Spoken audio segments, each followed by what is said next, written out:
profité de cette semaine pour déposer un projet de loi mammouth qui veut faire adopter en moins de 2 semaines. Pour une loi aussi complexe, c'est très rapide. L'objectif du projet de loi 61, c'est d'accélérer la relance économique du Québec après la crise actuelle. Bon, on ne peut pas être contre la vertu, puis d'ailleurs, à Québec solidaire, on a plein d'idées pour relancer l'économie québécoise. Là où le bas blesse, c'est qu'au nom de la création d'emplois, la CAQ veut se donner le pouvoir de suspendre les règles habituelles qui protègent l'environnement et qui protègent les droits des citoyens et des citoyennes. Encore la même vieille idée, comme si la protection de l'environnement, c'était l'ennemi de l'efficacité économique ou du progrès. Jeudi d'ailleurs, Manon a essayé d'expliquer au premier ministre pourquoi il faisait fausse route. Je pensais que le premier ministre avait compris, Monsieur le Président, qu'il n'y avait pas d'opposition entre l'économie et l'écologie.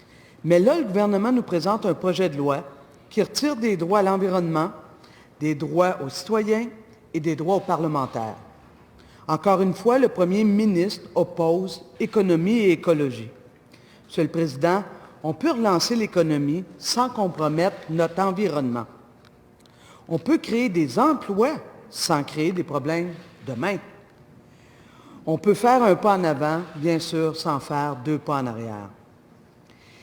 Ils veulent aller vite,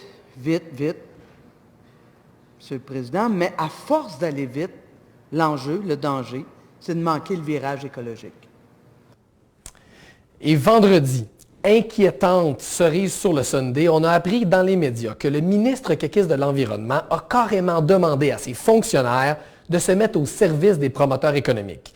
Et oui, pour Benoît Charette, le rôle du ministre de l'Environnement, c'est pas de défendre le bien commun. Non. Selon lui, il faut, et je le cite, améliorer le service à la clientèle auprès des promoteurs. Vous pouvez deviner que Ruba, ça l'a mis en Beaujois-le-Vert. On l'écoute. Monsieur le Président, le ministère de l'Environnement n'est pas le comptoir de service des promoteurs pour la clientèle. C'est le chien de garde de tous les Québécois, de l'intérêt public, du bien commun. Sans surprise, le gouvernement a juste refusé de répondre. On a vu que Ruba avait touché une corde sensible.